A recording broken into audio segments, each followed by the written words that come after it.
Em, bueno, este es un consenso del año 2019, donde a 20 cirujanos experimentados de columna le presentaron 6 casos controversiales de early onset.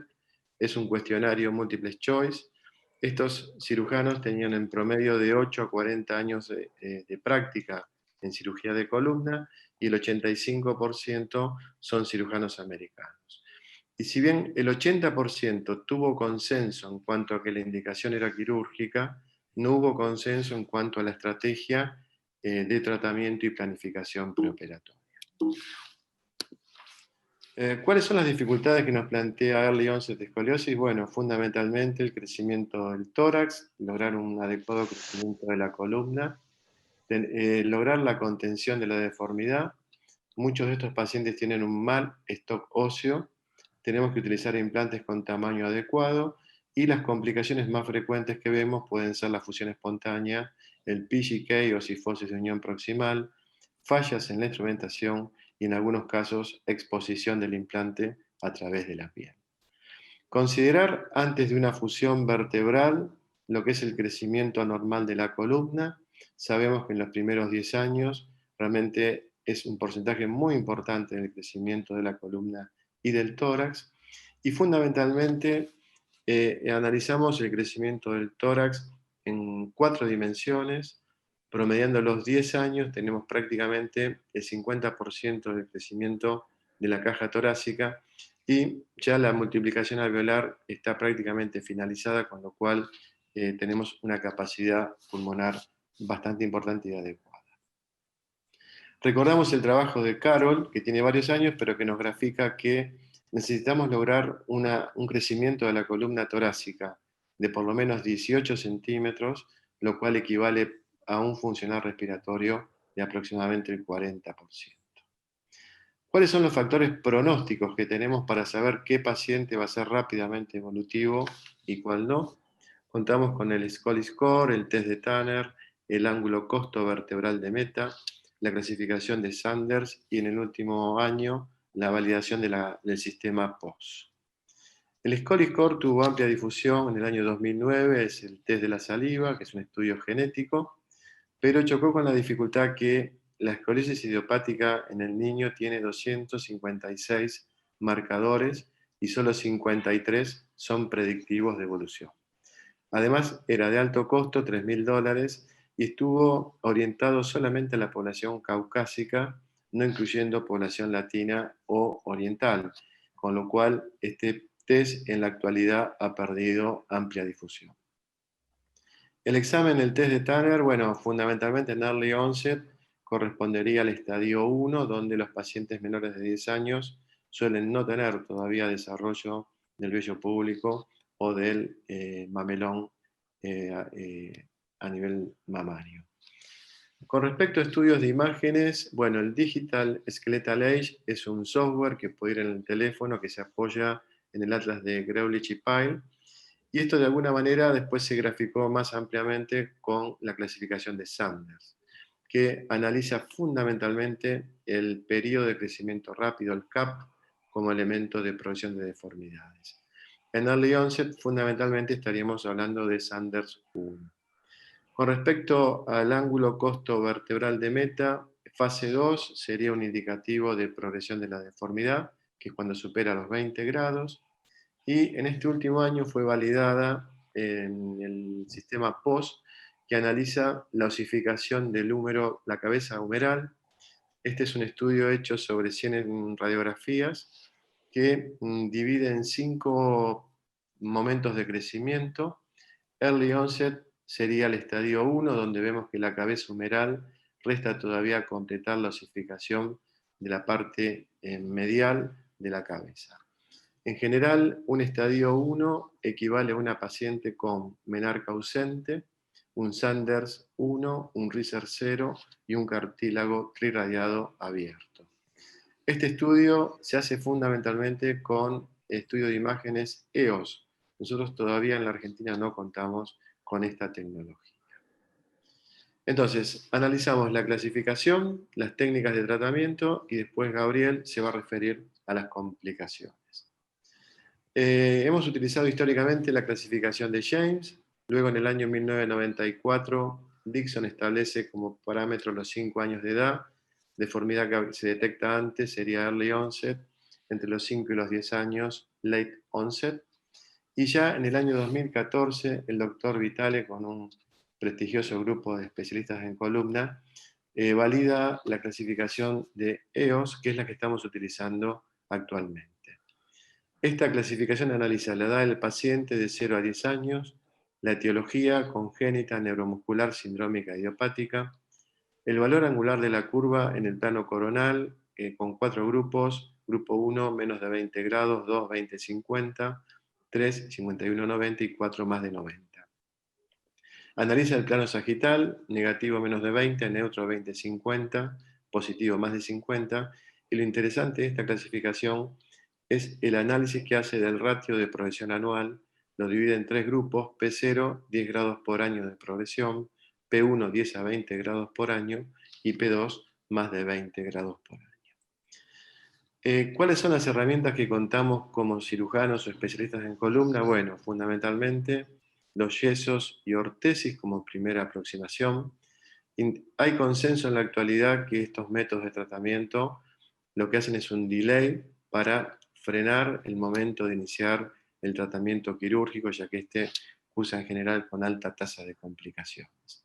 El yeso puede ser hecho en cama de Risser, que corrige por tracción, o en cama de Cottrell, el EDF, que a través de cinchas permite hacer distracción, elongación del tronco y derrotación en el ápex de la deformidad. Y en lo que tiene que ver con las técnicas de tratamiento, bueno, probablemente la artrodesis temprana está indicada en pacientes muy seleccionados, especialmente en el sector lumbar, no en el sector torácico, que es donde debemos lograr el mayor crecimiento. Y no es una práctica habitual, pero bueno, en casos muy seleccionados pueden plantearse. Y lo habitual son las técnicas de crecimiento guiado.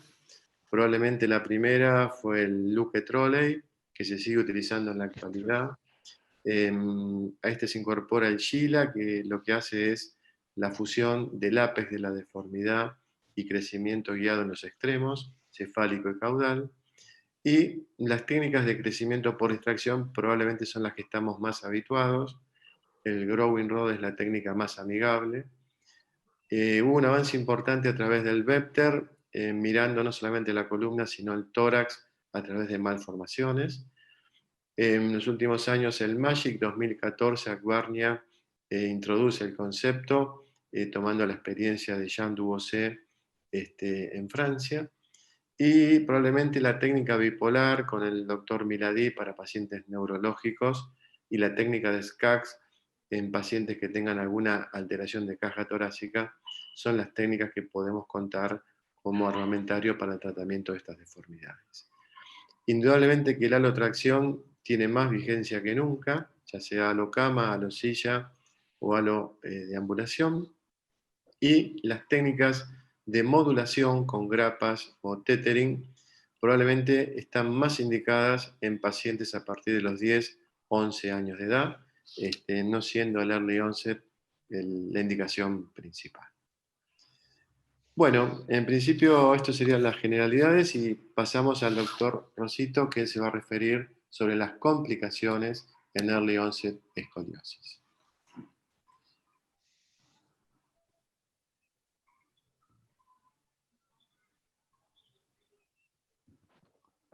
Gabriel, ¿estás ahí? Estás en mute.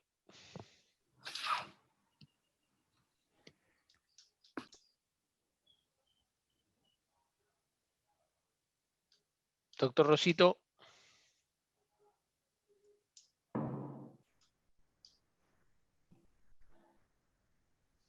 Ahí estoy, ¿se escucha? Sí, sí, perfecto.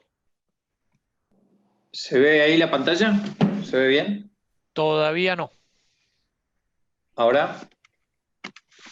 ¿Se ve, Boris? No, no, no se ve, Gabriel.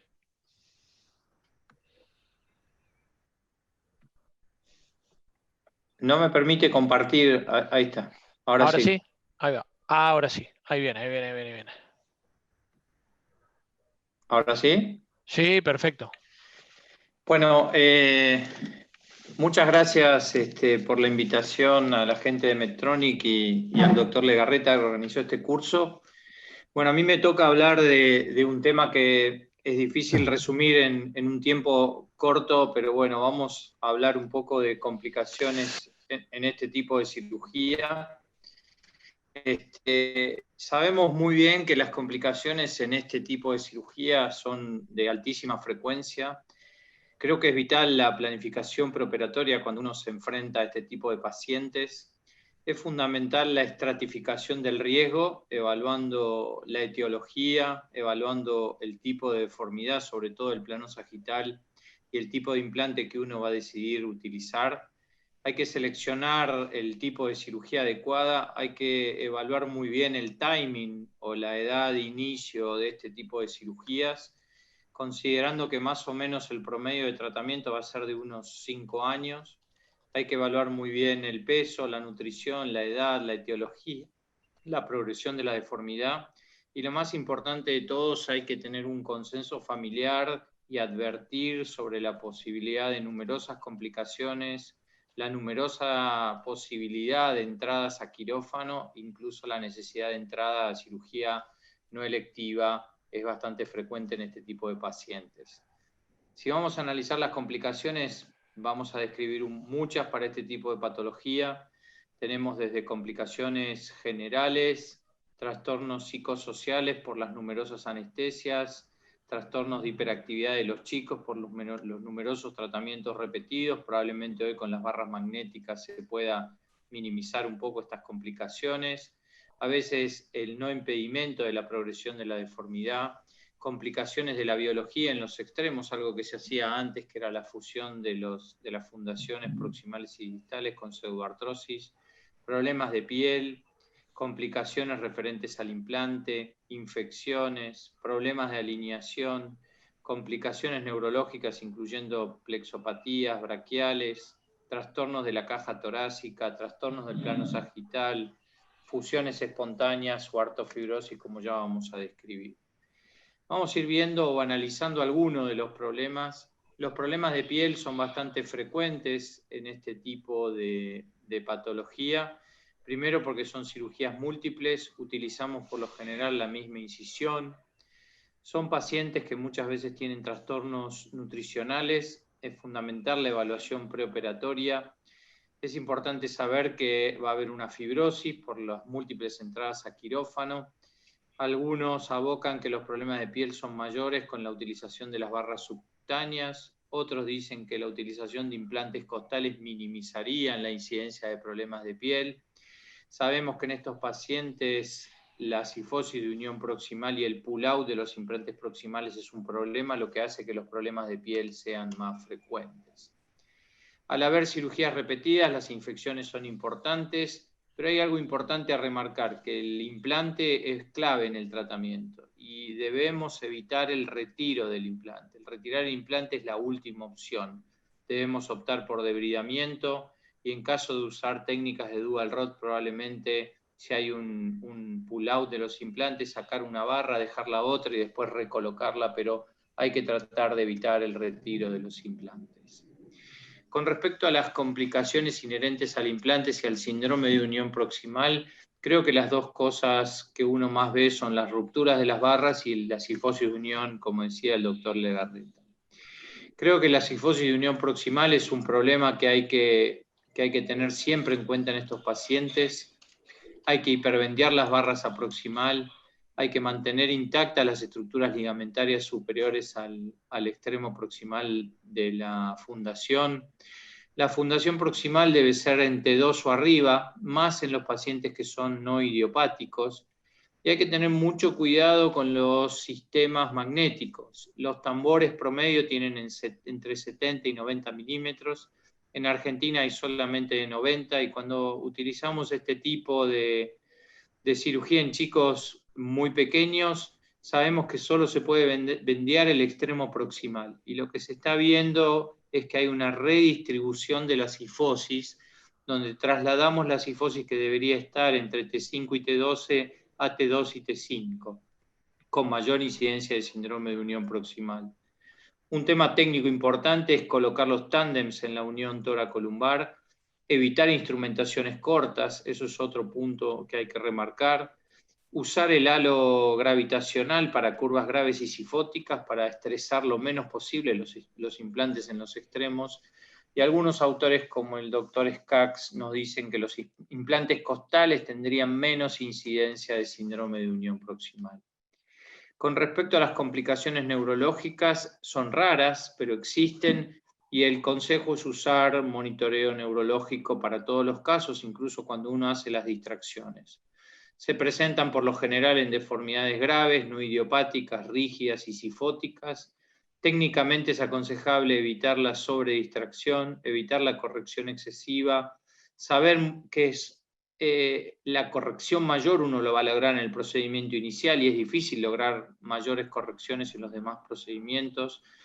Como dijo Legarreta, como dijo Carlos, el halo gravitacional es algo muy importante y también monitorear el plexo braquial durante los procedimientos de distracción, sobre todo antes cuando se usaba el Vepter o cuando uno hace fusiones o instrumentaciones costales altas. Con respecto a las barras rotas, sabemos que la utilización de barras únicas es un factor de ruptura de barras. Las barras de 4.5 de diámetro pequeño tienen mayor incidencia de rupturas, lo mismo que la presencia de barras de acero. Los pacientes ambulatorios tienen mayor incidencia de ruptura de barras. Las barras por lo general se rompen en la proximidad de los tándems y son en general pacientes que tienen antecedentes de fracturas previas.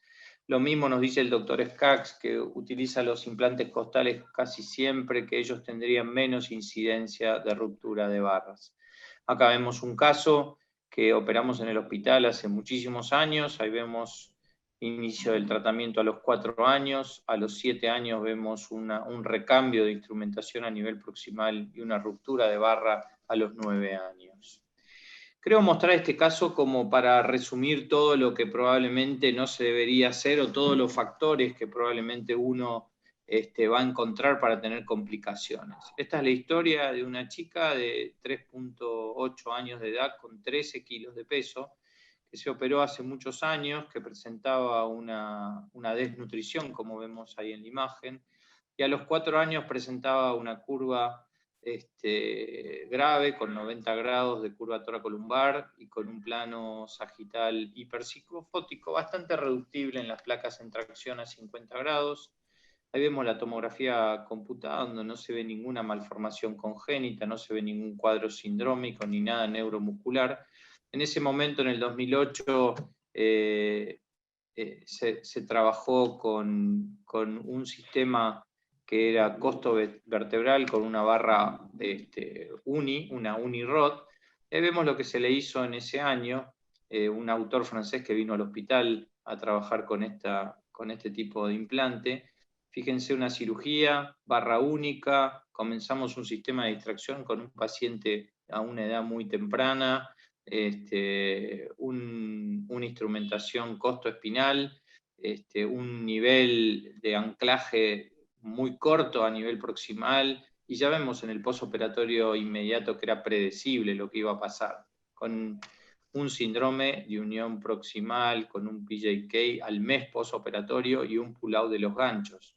O sea, ahí tenemos la primera situación, una complicación barra única, paciente muy pequeño, malnutrido, mala fijación proximal, mala selección de nivel proximal. Y ahí vemos qué es lo que pasó, lo que decíamos, lesión de la piel, pull-out de los implantes, y ahí empezó una cantidad de complicaciones. Vamos a ver ahora algo también que sucede, que es la osificación de las costillas y ruptura de barras. O sea, hasta ahora en este caso tenemos todo: síndrome de unión proximal, osificación, fallo del implante, síndrome, como decíamos, síndrome de unión proximal, problemas de piel, todo lo que habíamos charlado. En ese momento se decide hacer otra nueva cirugía donde se ve que se recambia el anclaje costal y se hace un nuevo anclaje también precario, con 2 ganchos proximales, sin un sistema parasol, sin DTT.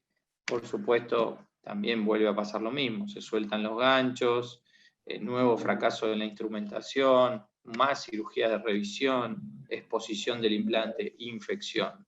O sea, en este caso estamos viendo todas las complicaciones que uno pudiese ver en este tipo de situación, hasta que al final, muchos años después, se decide retirar el implante. ¿Cómo termina la situación? A los 12 años, después de una cirugía inicial que no parecía tan compleja, terminamos con una cirugía fallida de early onset, con una deformidad grave, rígida, anquilosada, empeoramos el plano sagital, una capacidad vital de 70%, y ya ahí tenemos la situación. Así empezamos, así terminamos, pero la anquilosamos con un plano sagital muy malo. Acá vemos la tomografía computada, la resonancia magnética, más imágenes de tomografía computada. Se ve probablemente algo de altura discal que hacía ser más esperanzador en cuanto a la reducción, y ya se decide hacer una cirugía de una complejidad mayor, releases posteriores, instrumentación parcial, halotracción por 3 semanas, y después le hicimos una cirugía con una toracotomía posterior, con disectomías desde una vía posterior, una técnica que la charlamos con el doctor Caleri, que es la técnica del IEPO, osteotomías anteriores, fusión anterior de T9 a T12 y una fusión de T2 a pelvis, con ese resultado posoperatorio, y ahí se ve el pre y el posoperatorio de una cirugía fallida de early onset escoliosis. No quisiera terminar la charla sin hablar de lo que es la autofusión y la artrofibrosis. Como decía Carlos, Flynn ya en el 2013 nos hablaba que hay un 81% de autofusión. Cahill nos habla de un análisis de 9 casos, en 8 hay autofusión. La nueva literatura habla de que casi la mitad de los casos tienen autofusión, probablemente con las barras magnéticas la incidencia sea menor. No hay diferencias en cuanto al diagnóstico y tipo de implante, no sabemos, como digo, con las barras magnéticas cuál es la incidencia de autofusión. Lo que sí sabemos es que las barras submusculares tienen mayor incidencia de autofusión y que las barras las unirods tienen también menos incidencia de autofusión. También saber que las fusiones costales espontáneas son muy frecuentes y están asociadas casi siempre con una fusión espinal. Y en la literatura se habla de casi 1/3 de los casos que presentan fusiones espontáneas.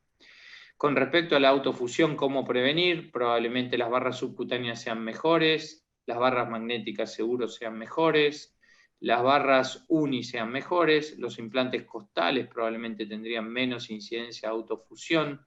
La discusión importante es el comienzo, cuándo comenzar el tratamiento de growing rods. Probablemente a más temprano el inicio, más la posibilidad de autofusión.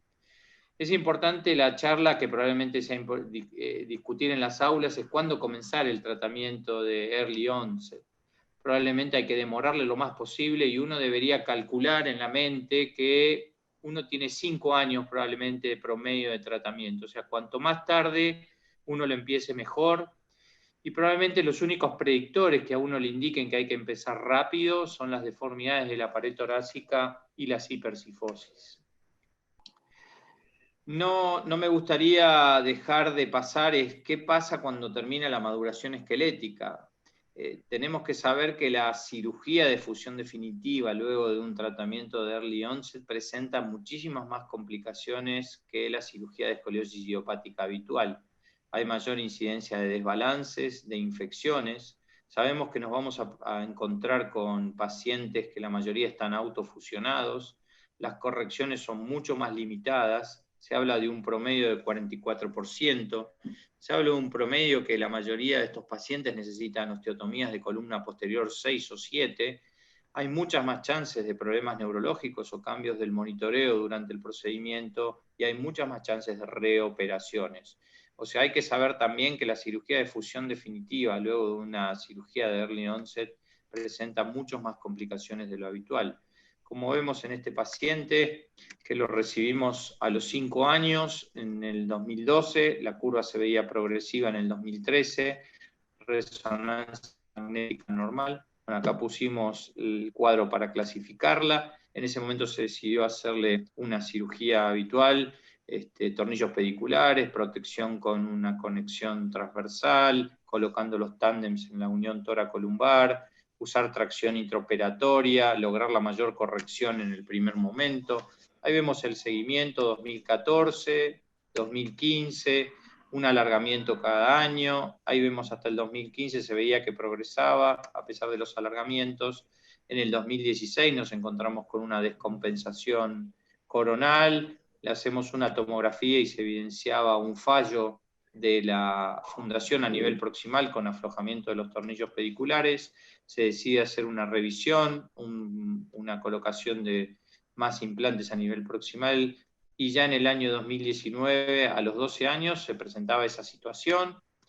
Ahí vemos la situación en julio del 2020, y este paciente decidimos hacerle la fusión definitiva a los 12 años de edad, una cirugía donde nos encontramos con algo de fusión espontánea en el ápex, donde hubo necesidad de hacer algunas osteotomías y hubo un cambio del monitoreo intraoperatorio durante el procedimiento de corrección. Por supuesto que no, o sea, se revirtió intraoperatorio, y ahí vemos el resultado con la utilización de múltiples barras. Ahí vemos el resultado final de la cirugía.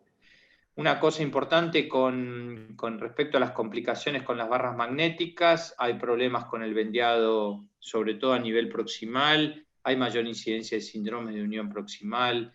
Hoy lo que se está viendo, también hay problemas con el sistema magnéticos. Se ve que las barras que se han retirado, hay mucha mayor incidencia que la reportada de que no funciona el sistema magnético. Muchos de los artículos últimos hablan de que es difícil lograr el máximo de elongación con un promedio de 22 milímetros máximo de elongación, y no olvidarse el problema de la metalosis que trae el MAGEC. Un caso que operamos en el hospital, un paciente probablemente muy chico para un sistema de barras magnéticas, y lo digamos, el problema del hipervendeado proximal y lo grande que es un tambor de 90 para un paciente pequeño, como se ve ahí en la imagen, que ocupa prácticamente toda la columna dorsal, donde uno solamente puede hipervendear a nivel de T2, T5, con una redistribución anormal de la cifosis en el plano de perfil. Como conclusión, las complicaciones son muy frecuentes en esta patología. Es clave estratificar el riesgo, saber que los pacientes sindrómicos, los neuromusculares y los cifóticos tienen mucha más incidencia de riesgo. Hay que hacer una selección adecuada de la edad del comienzo de este tratamiento, qué tipo de implante uno va a usar, cuál va a ser la estrategia de corrección que uno va a utilizar. Importante una discusión amplia con la familia sobre el tipo de tratamiento, la incidencia de complicaciones y la posibilidad de retornos no planificados a cirugía. Estimar que por lo menos vamos a necesitar 5 años de tratamiento y tratar de dilatar lo más posible el comienzo del tratamiento con las barras. Predecir para evitar, como decía, fracasos en los tratamientos, o sea, solamente hacer casos muy precoces cuando hay gran progresión de deformidad, cuando hay cifosis o problemas de caja torácica como predictor, y la planificación prequirúrgica debe ser minuciosa. Y en eso el primer procedimiento es el procedimiento más importante en el tratamiento de este tipo de patología. Bueno, muchas gracias, Carlos, y la gente de Medtronic por la posibilidad de dar esta charla. Así que bueno, pasamos a la parte final de la jornada de hoy, donde cada uno de los faculty va a presentar del caso su conclusión y la experiencia que sacó en la resolución del mismo. Ok. Comienza doctor Puideval, por favor. ¿Se ve bien o se ve pantalla partida? Yo lo veo bien. Perfecto. Dale, Miguel. Gracias, Boris. Podemos pasar a la siguiente. Este es un caso de escoliosis congénita, creo que es el típico, en el cual encontramos una hemivértebra completamente segmentada a nivel lumbar que empieza a producir una deformidad del tronco. Yo creo que acá, y lo charlamos recién con la gente que estaba en el grupo, es uno de los casos, totalmente de acuerdo lo que dijo Gabriel, de que cuando uno empieza a pensar en técnica de distracción, y eso trata de no empezar antes de los 5 o 6 años, porque sabemos que tenemos 2, 3 años sin problema, y después vienen todos los problemas juntos y de difícil solución. Yo creo que este es el caso de escoliosis congénita en el cual sí uno trata de ser agresivo lo más temprano posible, y apenas esa hemivértebra empieza a descentrar o a producir una curva, uno trata de solucionar este tema antes de que se empiecen a hacer deformidades secundarias por arriba y por abajo que uno después también necesite tratar. Hoy por hoy, con la ayuda de los tornillos, la realidad que a los 2-3 años, si esa hemivértebra, como fue el caso de este chico, empieza a descentrar, uno puede hacer, este fue tratado mediante una resección o, si queremos llamarlo, un vaciamiento a través del pedículo por vía posterior, un Excel, y con los tornillos hacer la compresión del lado donde estaba la hemivértebra y la resección del otro, y tratar de esa manera de ser lo más corto posible en lo que es la fusión de la columna, evitando que se produzcan las deformidades por arriba y abajo que después tengamos que tratar, ya sea con una fusión más importante o no. Clave el tema del corsé posoperatorio en este tipo de chicos. Y como resumen del tratamiento que vimos, si podemos pasar la siguiente, Boris. La resección de la hemivértebra hace una corrección aguda de la deformidad del problema. Es ideal para hemivértebras aisladas, que obviamente estén produciendo una deformidad progresiva con un descentrado del tronco, sino obviamente no si la vemos de entrada en una columna que está alineada, vamos a ser tan agresivos, pero apenas empieza a producirse la deformidad, sí la tratamos. Puede ser según los resultados, es lo mismo por una sola vía o por una vía combinada, eso es como más cómodo se sienta el cirujano, y saber que obviamente son resecciones vertebrales, lo cual son pacientes o cirugías que no están exentas de complicaciones neurológicas o hemodinámicas, porque es un sangrado que puede ser poco, pero en un chico de 2 años es importante y es un porcentaje grande de la volemia de estos pacientes. Así que básicamente eso era en lo que es uno de los casos típicos y más comunes de ver de escoliosis congénita. Gracias, doctor Puigdeval. Doctor Rosito, ¿estás ahí?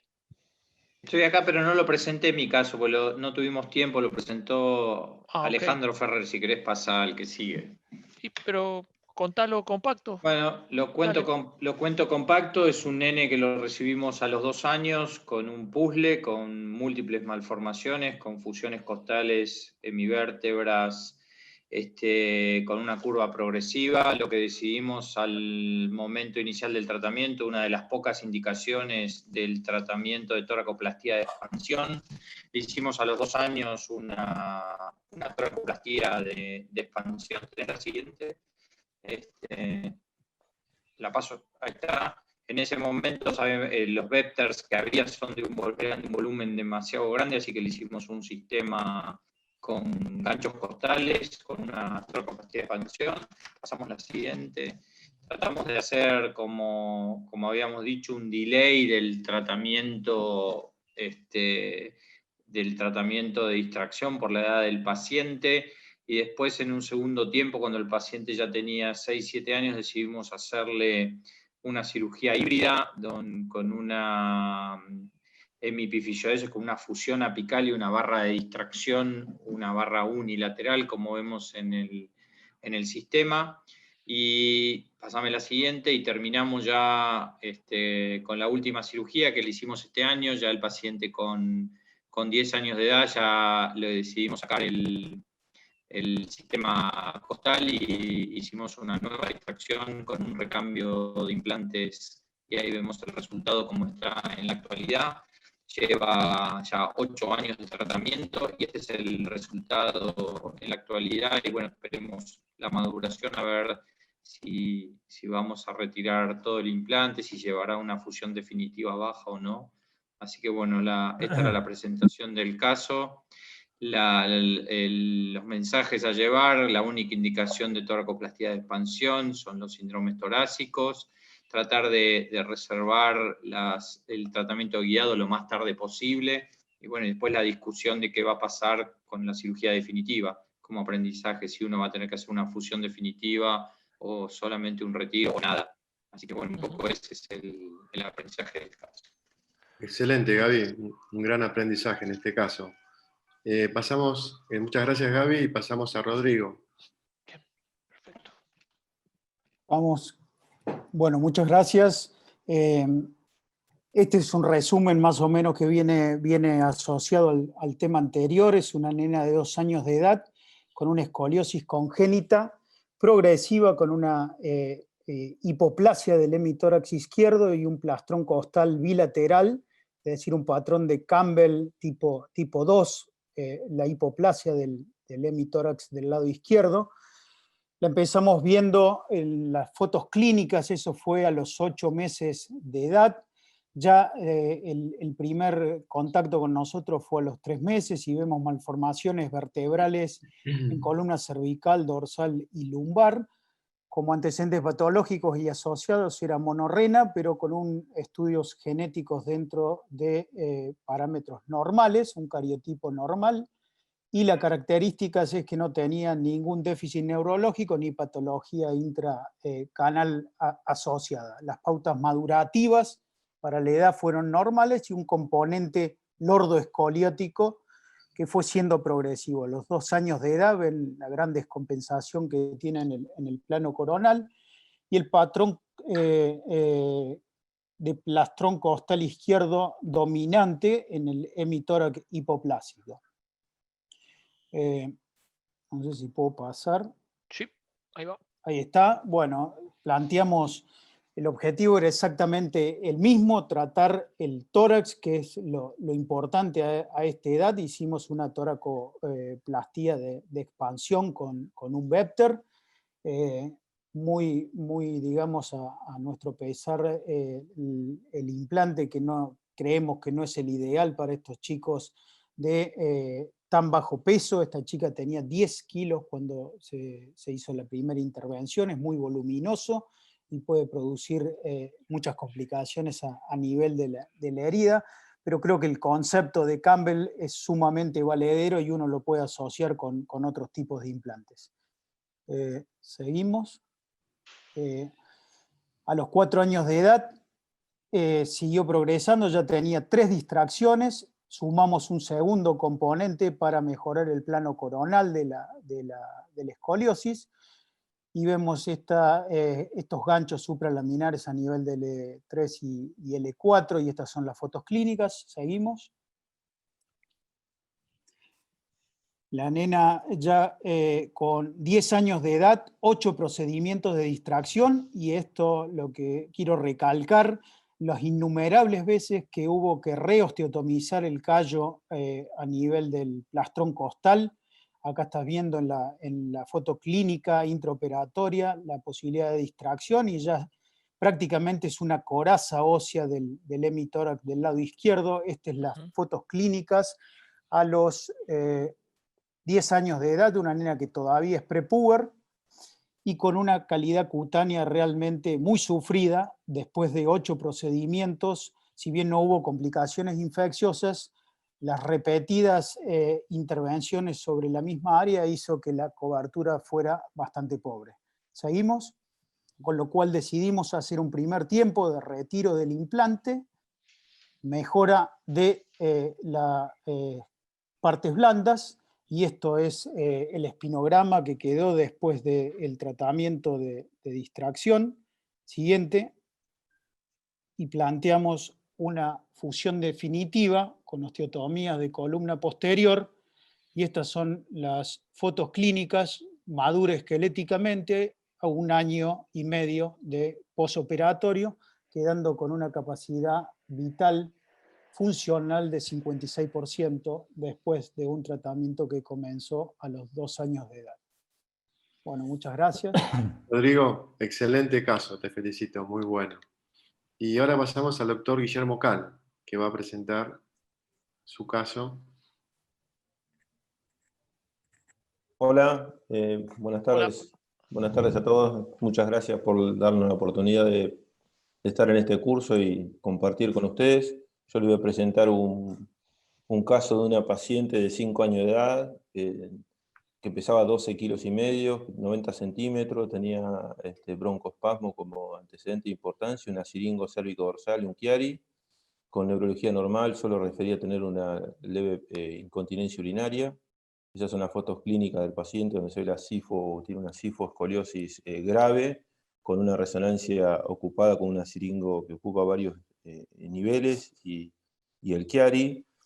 La estudiamos con radiografías en bending y en tracción que disminuyen promedio a 50 grados, para un previo de 87 con una cifosis de 81. Siguiente. Lo que se le hizo al paciente se hizo interconsulta con neurocirugía, hicieron cirugía del Chiari, la de la compresión, de la siringo no tomaron conducta, estudiamos con laboratorio para descartar alguna miopatía asociada y interconsulta con endocrino para descartar alguna otra patología asociada. Hicimos una fusión T4-L4, con en realidad un crecimiento guiado con niveles T4-L4. Ese es el espinograma postoperatorio, son las fotos clínicas, donde hicimos una corrección importante, y tuvimos como complicación inmediata una hiperalgesia en miembros inferiores, con imposibilidad a extender las piernas. No tenía déficit motor, así que se planteó el cuestionamiento de qué hacer con ese paciente, si tomar alguna conducta de aflojar el implante, que creemos que fue por la sobredistracción o por el afán de querer lograr en la primera corrección lo más posible. Decidimos, como él tenía un déficit motor, seguir adelante con un tratamiento médico de corticoides y esperarlo. La paciente mejoró clínicamente. A los 3 meses de operatorio hizo lo esperado, un PGK, a mi entender, porque por ahí tal vez en vez de ir a T4 tenemos que abrir un poquito más alto, pero creemos, por lo menos yo creo que muchas veces el PGK va a venir igual en una cifosis tan importante que no quiero incorporarme en la zona cervical, así que opto por ahí a T3, T4, busco la vértebra que esté más paralela para tomar esa decisión. Lo estudiamos con tomografía y resonancia magnética para poder clasificarlo al PGK. Siguiente. Nosotros usamos la clasificación de Boachi, así que lo hemos clasificado como una lesión ligamentaria con A. Este es el último espinograma del paciente de la semana pasada, donde vemos que tiene un aumento del PGK, ya pasó a ser un B, está con unos 22 grados, 24 grados. Esas son las fotos clínicas del paciente, está sin compromiso neurológico, no tiene prominencia del implante importante. Y bueno, queda por resolverlo ahora, qué vamos a hacer con este paciente. Creo que lo que hay que hacer es reoperarlo y agregar algunos niveles de fusión más arriba. Creo que cuando uno tiene una cifosis importante, tiene que considerar la tracción preoperatoria como parte del tratamiento para mejorar, digamos, o evitar la posibilidad de tener PGK, aunque es esperable, y por ahí ahora corrigiendo esa deformidad cifótica y vendiendo un poquitito más la barra, podríamos tratar de preservar los niveles de arriba para no tener otra complicación. Otro clic más, por favor.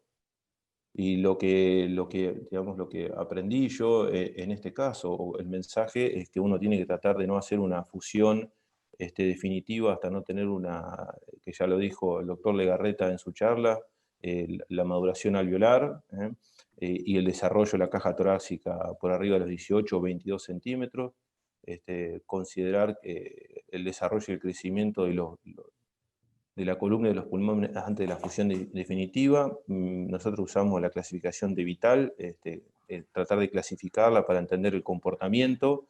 Creo que el halotracción en estas curvas cifóticas graves, por ahí las indicaciones son curvas graves de más de 80 grados, con una cifosis importante y una osteopenia, uno debería considerar poner tracción previa para minimizar los riesgos de PGK, y bueno, que uno tiene que estar preparado para las complicaciones. Habitualmente uno trata de evitar la fusión, el alargamiento o esta técnica de crecimiento guiado alrededor de los 7 años. Este paciente creo que nos daba tregua porque era con una cifoscoliosis grave e importante, y nos dio la sensación de que no iba a andar con un tratamiento ortopédico. Así que muchas gracias. Guille, muchas gracias, muy lindo caso. Y ahora pasamos al doctor Segal. Hola, ¿qué tal? Bueno, nuevamente muchas gracias por la posibilidad de compartir con ustedes. Yo pude sintetizar uno de mis casos en una sola imagen.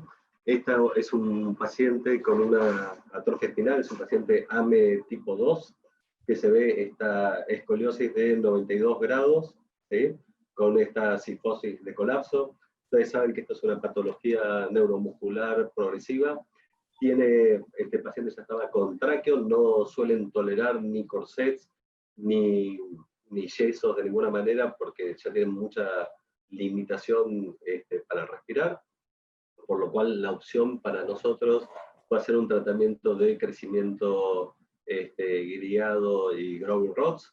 Ustedes saben, ya muchas veces lo presentamos, usamos este sistema que son de 2 conectores, dejando que por otro lado se deslice una barra con la otra, y de alguna manera en estas imágenes les quiero sintetizar varias cosas que nosotros pensamos y por las cuales elegimos este sistema.